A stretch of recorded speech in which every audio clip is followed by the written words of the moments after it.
Hello friends, good morning. चलिए जानते हैं देश और दुनिया की तमाम छोटी बड़ी खबरें, जिसमें सोना चांदी, मौसम और राजनीति से जुड़ी बड़ी खबरें आपको बताएंगे सिर्फ 5 मिनट में। लेकिन उससे पहले वीडियो को लाइक जरूर करें और चैनल पर नए हैं तो चैनल को भी सब्सक्राइब कर लें। तो चलिए वीडियो को स्टार्ट करते हैं।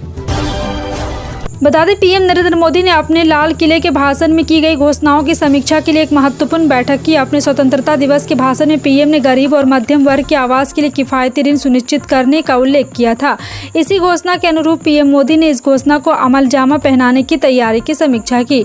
अपने स्वतंत्रता दिवस के भाषण में पीएम मोदी ने घरों के लिए सौर ऊर्जा सुनिश्चित करने का उल्लेख किया था। पीएम ने इस योजना को क्रियान्वित करने की तैयारी की समीक्षा की। जीएसटी परिषद की मीटिंग में शनिवार को कुछ अहम फैसलों पर सहमति बनी। परिषद ने गुड़ पर जीएसटी को 18% से घटाकर 5% कर दिया है। इसी तरह मानव उपभोग के लिए शराब को लेवी से छूट देने का भी फैसला लिया है। छत्तीसगढ़ के मुख्यमंत्री टीएस सिंहदेव, जो जीएसटी परिषद के सदस्य हैं, कहा है कि औद्योगिक उपयोग के लिए अतिरिक्त तटस्थ अल्कोहल पर वस्तु एवं सेवा कर लगता रहेगा। पीटीआई की खबर के मुताबिक देव ने 52वीं जीएसटी परिषद की मीटिंग के बाद कहा, मानव उपभोग के लिए ईएनआई को जीएसटी से छूट दी जाएगी। राजस्थान विधानसभा चुनाव को लेकर प्रदेश का सियासी तापमान लगातार बढ़ता जा रहा है। इस बीच सूबे के मुख्यमंत्री अशोक गहलोत ने शनिवार को कहा है कि उनकी सरकार ने चिरंजीवी स्वास्थ्य बीमा और शहरी रोजगार योजना जैसे कई बड़े फैसले किए हैं और प्रधानमंत्री मोदी को बताना चाहिए कि इन्हें केंद्र में कब लागू करना चाहिए। सीएम गहलोत ने दोहराया, उनकी सरकार यहां पे लगातार कार्य कर रही है और बिहार के तर्ज पर राजस्थान में जातिगत जनगणना सर्वेक्षण कराएगी। सरकारी नौकरी की तलाश कर रहे उम्मीदवारों के लिए अच्छी खबर। राजस्थान कर्मचारी चयन बोर्ड ने एनिमल अटेंडेंट पद पर वैकेंसी निकाली है, जिसके लिए इच्छुक और योग्य उम्मीदवार आरएसएसबी की आधिकारिक साइट पर जाकर ऑनलाइन आवेदन कर सकेंगे। इस भर्ती के लिए आवेदन प्रोसेस 13 अक्टूबर से शुरू होगी, जबकि आवेदन करने की लास्ट डेट 11 नवंबर है। उत्तर प्रदेश के देवरिया जिले में जमीनी विवाद को लेकर 2 परिवारों के बीच खूनी संघर्ष के कारण 6 लोगों की मौत हो गई है। आपको बता दें कि वहीं एक बार फिर से किफायती हत्याकांड में एक राजनीतिक गहमागहमी काफी तेज हो गई है। देवरिया में हुए सामूहिक हत्याकांड को लेकर सोशल मीडिया पर कई राजनेता अपनी आवाज बुलंद करते और प्रशासन समेत राज्य सरकार को घेरते नजर आ रहे हैं। भारत को विकासशील देश माना जाता रहा है, जहां हर नई टेक्नोलॉजी या उत्पाद पश्चिम देशों से आयात करनी पड़ती थी, लेकिन पिछले कुछ दशकों में भारत ने इस छवि को तोड़ने के अध्यक्ष प्रयास किए हैं। आज दुनिया भर में मोबाइल फोन, इंटरनेट का इस्तेमाल अत्यधिक बढ़ गया है। कुछ वर्ष पहले तक कुछ खास लोगों की जरूरत की वस्तु माने जाने वाले टेलीकॉम उत्पाद अब हर इंसान अपने रोजमर्रा के जीवन में उपयोग करता है। पहले यह सब टेक्नोलॉजी और उत्पाद हमें बाहर से आयात करने पड़ते थे। मध्य प्रदेश में अगर बीजेपी फिर से विधानसभा का चुनाव जीती है तो क्या शिवराज सिंह चौहान मुख्यमंत्री बनेंगे? मध्य प्रदेश की राजनीति में एक बार फिर से यह कांग्रेस के नेता साफ आरोप लगा रहे हैं कि बीजेपी का केंद्रीय नेतृत्व शिवराज सिंह चौहान का नाम तक लेने को तैयार नहीं। वहीं बीजेपी की ओर से भी शिवराज सिंह चौहान को सीएम फेस ना बताए जाने से यह सवाल और टेढ़ा होता जा रहा है। लेकिन शिवराज सिंह चौहान के अलग अलग बयान राजनीतिक समीक्षकों को अभी भी चौंका रहे हैं। एशियन गेम्स में भारतीय कबड्डी टीम ने फाइनल में ईरान को हराकर गोल्ड अपने नाम कर लिया है। इस तरह भारत के खाते में एक और गोल्ड अपने नाम हो चुका है। ईरान को 33-29 से शिकस्त देकर ऐतिहासिक गोल्ड जीता। फाइनल मुकाबला काफी रोमांचक रहा, जिसमें भारत ने डिफेंडिंग चैंपियन ईरान को हराकर सोना भारत के खाते में डाल दिया। मुकाबले में कुछ विवाद देखने को मिला, जिसके चलते कुछ देरी हुई और अंत में फैसला भारत के पक्ष में आया। बीजेपी नेता मुख्तार अब्बास नकवी ने शनिवार को चुनाव आयोग से कांग्रेस पार्टी पर प्रतिबंध लगाने की मांग की। केरल की कांग्रेस इकाई ने एक फास्ट पोस्ट जारी किया था, जिसमें प्रधानमंत्री मोदी की तुगलक साम्राज्य के दूसरे सुल्तान मोहम्मद बिन तुगलक की तुलना की गई थी। केरल कांग्रेस के इसे अपने आधिकारिक ट्विटर हैंडल पर पोस्ट किया था। सर्दियों की गुनगुनी धूप में ज्वार, बाजरा या रागी जैसे मोटे अनाज की गर्मा गर्म रोटी खाने का मन आखिर किसको नहीं करता। अब सर्दियों से पहले सरकार ने इन मोटे अनाज को लेकर बड़ा तोहफा दिया। इन सभी को आटा अगर गैर ब्रांडेड या खुले में बिक रहा है तो उस पर शून्य जीएसटी लगेगा। हालांकि सरकार ने बाजरा यानी मिलेट्स के ब्रांडेड आटे पर जीएसटी की दर को 5% कर दिया है। दिल्ली शराब घोटाले में गिरफ्तार आम आदमी पार्टी के नेता और राज्यसभा सांसद संजय सिंह को प्रवर्तन निदेशालय के मुख्यालय में बने लॉकअप में ही रखा जाएगा। संजय सिंह की ओर से दायर आवेदन पर सुनवाई के दौरान ईडी ने कोर्ट को बताया कि लॉकअप में पेस्टिसाइड का काम पूरा हो चुका, अब हम उन्हें कहीं और शिफ्ट नहीं कर रहे हैं। दरअसल शनिवार को संजय सिंह ने अपने वकील के जरिए राउस एवेन्यू कोर्ट में एक आवेदन दायर कर कहा है कि ईडी उन्हें अपने मुख्यालय में बने लॉकअप में रखने के बजाय तुगलक रोड पुलिस स्टेशन स्थानांतरित करने की कोशिश कर रही थी। अयोध्या में रामनगरी मस्जिद बद्र की बिक्री की समझौते को लेकर मुस्लिम समाज के ही द्वारा राम जन्मभूमि थाने में तहरीर दी गई है। मुसलमानों ने मस्जिद को बेचने के लेकर हुए समझौते को रद्द करने और मुतवल्लिक के खिलाफ कार्रवाई करने की मांग की। इसके साथ ही अंजुमन मुहाफिज मस्जिद कमेटी के महासचिव ने राम मंदिर ट्रस्ट से अपील करते हुए कहा कि वह राम मंदिर निर्माण के लिए हिंदू भाइयों के द्वारा दिए गए चंदे का सदुपयोग करते हुए मंदिर का निर्माण करें। इजराइल फिलिस्तीन में एक बार फिर जंग छिड़ गई है। गाजा स्थित संगठन हमास ने 5000 से ज़्यादा रॉकेट इजराइल पर दागे। इजराइल इससे नाराज है और युद्ध का ऐलान कर दिया है। अमेरिका ने इस बीच इजराइल को अपना पूरा समर्थन दिया। हमास ने खासतौर पर दक्षिण और मध्य इजराइल को निशाना बनाया। दक्षिण क्षेत्र में सैन्य कैंप पर हमला किया गया। इतना ही नहीं, हमास ने कई इजरायली सैनिकों को बंधक भी बना लिए हैं।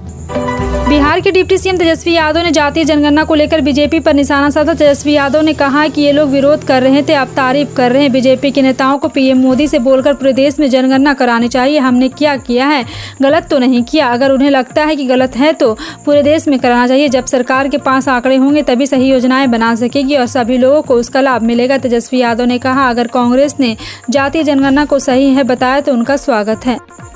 शाहरुख खान और नयनतारा की फिल्म जवान को रिलीज हुए आज पूरा 1 महीना हो गया है। फिल्म लगातार बॉक्स ऑफिस पर पैसों की बारिश कर रही। शाहरुख खान की फिल्म जवान दुनिया भर में एक के बाद एक रिकॉर्ड तोड़ चुकी है। अब यह सबसे ज्यादा कमाई वाली हिंदी फिल्म भी बन चुकी है। इस सफलता के कारण शाहरुख खान के फैंस भी काफी एक्साइटेड है, जिसके चलते एक अजीब घटना हुई। शुक्रवार रात SRK के कुछ क्रेजी फैन ने मालेगांव के कमलदीप थिएटर में लेटेस्ट ब्लॉकबस्टर रिलीज जवान के शुरू होने के तुरंत पटाखे, सुतली बम फोड़े और कई रॉकेट भी दागे, जिससे कई दर्शक डर गए।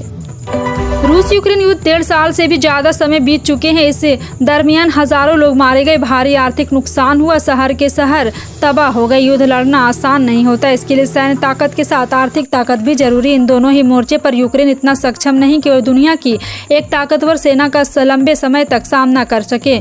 जी हाँ, आपको बता दें कि यूक्रेन के कंधों पर पश्चिमी हाथ है और यह बात छुपी नहीं है। युद्ध की शुरुआत से पहले माना जा रहा है कि 4 दिन में रूस यूक्रेन को ठिकाने लगा देगा। भारतीय किसान यूनियन के राष्ट्रीय अध्यक्ष राकेश टिकैत 3 दिवसीय दौरे पर बिहार की राजधानी पटना पहुंचे। उन्होंने जल्द ही आंदोलन करने की बात कही है। उन्होंने कहा है किसानों के मुद्दे पर जल्द ही राज्य में आंदोलन करेंगे। पटना में पत्रकारों से बातचीत करते हुए उन्होंने कहा, यहां का कृषि क्षेत्र समाप्त हो जा रहा है। पटना में पत्रकारों से चर्चा करते हुए राकेश टिकैत ने कहा, वे 3 दिनों तक बिहार में हैं। हम लोगों की पहली मांग है कि मंडी कानून लागू की जाए। सबसे पहले बिहार में बाजार समिति कानून लागू होने चाहिए। हजारों ट्रक यहाँ से रोज धान जाता है, यहाँ के किसानों को MSP नहीं मिलती, यह व्यवस्था बंद हो। राजस्थान विधानसभा चुनाव में चंद दिन बाकी है। उससे पहले राज्य के मुख्यमंत्री अशोक गहलोत एक के बाद एक कई बड़े फैसले ले रहे हैं। राज्य में 3 नए जिले बनाने की घोषणा के बाद अब 8 नए बोर्ड के गठन को मंजूरी दी है। नवगठित बोर्ड में राजस्थान राज्य राजा बलि कल्याण बोर्ड, राजस्थान राज्य वाल्मीकि बोर्ड और राज्य केवट कल्याण बोर्ड, राजस्थान राजा बोर्ड कल्याण बोर्ड शामिल है। और इससे एक दिन पहले CM अशोक गहलोत ने मालपुरा, सुजानगढ़, कुचामन को नए जिले बनाने का ऐलान किया। बहुजन समाज पार्टी से निष्कासित इमरान मसूद ने कांग्रेस में वापसी कर ली है। इस साल 29 अगस्त को BSP में इमरान मसूद को पार्टी विरोधी गतिविधि में शामिल होने के चलते पार्टी से निकाला गया था।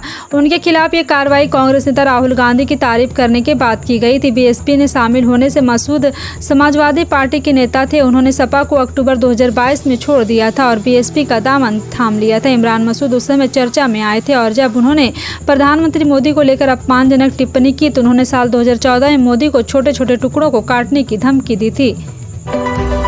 सिक्किम में बारिश के बाद आई बाढ़ को लेकर अब सियासत शुरू हो गई। पश्चिम बंगाल की मुख्यमंत्री ममता बनर्जी ने केंद्र सरकार पर निशाना साधा। उन्होंने केंद्र सरकार पर भेदभाव करने का आरोप लगाया। CM ने कहा, बाढ़ से सिक्किम के साथ साथ पश्चिम बंगाल का दार्जिलिंग, केल्पिंगकोंग एरिया भी प्रभावित हुआ। बंगाल का चिकन निक एरिया भी प्रभावित हुआ है। जिस दिन से बाढ़ आई उस दिन से दिन रात काम कर रही हूँ। मैंने 25 करोड़ रुपये भी SGTA को दिए हैं। पंजाब में आए दिन NRI लड़कों द्वारा शादी का धोखाधड़ी खबरें सामने आ रही है। अब बता दें कि धोखे से शादी करवाकर अपनी पत्नियों को छोड़ विदेश जाने वाले NRI दुल्हों की मुश्किलें बढ़ गई। जानकारी के अनुसार पंजाब सरकार इन NRI दुल्हों के प्रति सख्त कार्रवाई करने जा रही है। प्रदेश के विभिन्न थानों में शादी कर भागने वाले NRI दुल्हों के खिलाफ केस दर्ज है, जिनमें से 331 दुल्हों को भगोड़ा घोषित कर दिया गया है।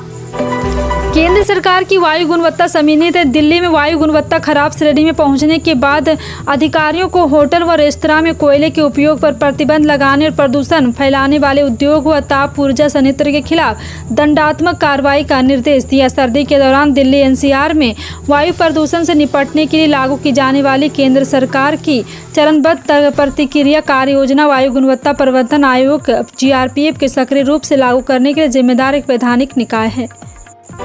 देश में किसानों को आर्थिक सहायता देने के लिए सरकार पीएम किसान योजना चला रही है। 2000 की किस्त दे जा चुकी है और आपको बता दें कि अब किसानों को 15वीं किस्त मिलनी है और साथ ही साथ आपको बता दें कि किसानों में जश्न का माहौल बना हुआ है।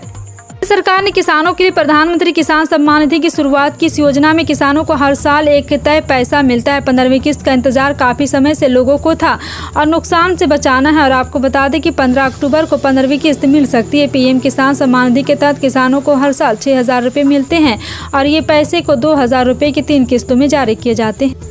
फेस्टिवल सीजन में सोना या चांदी खरीदने की सोच रहे तो पहले शनिवार के सोने चांदी का ताज़ा भाव जान ले। बता दें कि 7 अक्टूबर को सोने चांदी के दाम में फिर बदलाव आया है। सोने में फिर उछाल आया तो चांदी अपने पुराने रेट पर चल रही। शनिवार सोने के दाम में प्रति 10 ग्राम पर 250 का उछाल आया। सबसे अहम बात यह है कि सोना 53,000 से नीचे तो चांदी 71,000 से नीचे चल रही है। फिलहाल आपका इन सभी खबरों पर क्या कहना है कॉमेंट सेक्शन में टाइप करके जरूर बताएं।